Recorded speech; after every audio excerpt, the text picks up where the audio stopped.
l'étape 3, de nouveau une boucle à Zagora, donc Zagora, qui est différente. C'est une partie qui va remonter donc nord-est, où il y a peu de dunes, il y a un petit passage juste, et après beaucoup plus de navigation. Par contre, sur cette étape-là, on a joué plutôt sur l'aspect nav.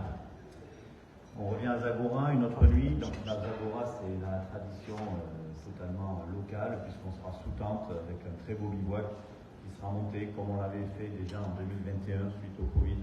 La ville de Zagora nous avait accueillis. C'est l'un des seuls rallyes qui a pu se faire ici au Maroc. Et c'était un exploit, et aujourd'hui on voulait vraiment revenir à Zagora.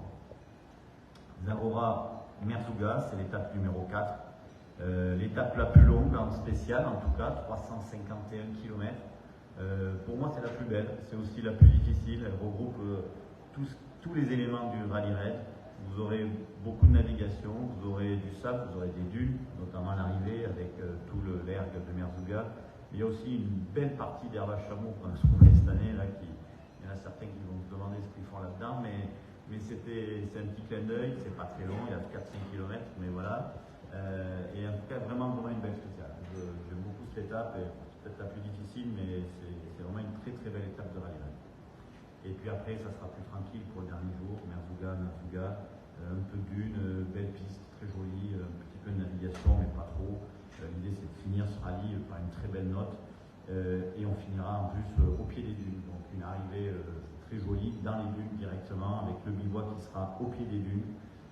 On aura une remise des prix dans les dunes le soir, avec d'abord la remise des prix du rallye, une petite pause, et puis la remise des prix du championnat du monde, puisque on fait partie évidemment, et on va en parler après, du W2RC, et avec un feu d'artifice, une fête, l'idée de finir voilà, dans la joie ce rallye. Donc voilà, un rallye exigeant, je pense, avec tous les ingrédients que vous connaissez bien. Vous savez que je travaille beaucoup la navigation parce que ça me plaît, je trouve que ça fait partie de l'essence du rallye. On essaie de garder toujours un équilibre entre tous ces éléments, mais on les a, je pense, bien conservés. Vous aurez une très très belle édition.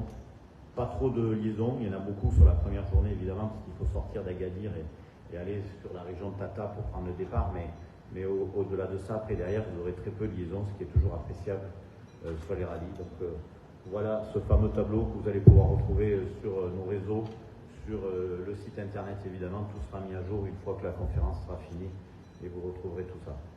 Voilà, donc ça, l'édition est lancée.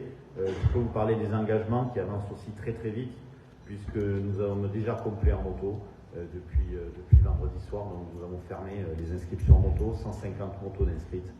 Donc c'est assez incroyable, on va encore refuser du monde. Mais je ne veux pas aller plus loin, on pourrait aller plus loin, mais je veux maîtriser au mieux tout ce qui est sécurité, le confort de tous aussi, c'est important, donc, parce qu'après on part très tard, on finit de nuit, et c'est pas l'idée, donc nous avons beaucoup de sécurité, puisqu'il y a 4 hélicoptères sur le rallye du Maroc, il y a une grosse caravane médicale, c'est les mêmes médecins, les mêmes équipes que sur le Dakar, mais on essaie de maîtriser au mieux aussi le nombre de concurrents. Donc 150, et sur les voitures, c'est plus lent évidemment, puisque les voitures s'inscrivent plutôt au mois d'août, au mois de septembre, mais tous les meilleurs pilotes sont là, puisque Audi sera là avec les 3 voitures de course pour préparer évidemment le Dakar derrière. Donc Carlos Sainz, Stéphane Peter-Hansel et Ekstrom. Les Ford, nouvelle arrivée, seront là avec Nani Roman, qu'on vient de croiser d'ailleurs. Il était avec nous, il est passé nous dire bonjour dimanche soir. Donc ça, c'est un nouveau arrivé. BRX avec Sébastien Loeb en tête d'affiche. Et puis toutes les Toyota, 14 Toyota ou 15 Toyota, donc avec Nasser évidemment qui vient défendre son titre puisqu'il est champion du monde et devrait pouvoir l'être encore cette année. Donc beaucoup de monde et ça se passe bien et on est très content de ce plateau. Donc ça, c'est la partie internationale, et pour la partie marocaine, on va en parler encore après. Voilà pour l'édition, ce que je pouvais dire pour cette édition, donc qui avance à grands pas et qui devrait être donc un beau succès. Alors, je vous l'ai dit, c'est une épreuve finale du championnat du monde, donc ça c'était important aussi pour nous de finir ici au Maroc. Donc c'est ce que nous avons réussi à faire pour cette année 2023, Et pour 2024, je peux vous le dire, enfin, je vais vous les expliquer après, mais on avance aussi bien. Mais avant d'aller plus loin, je vais vous repasser un petit film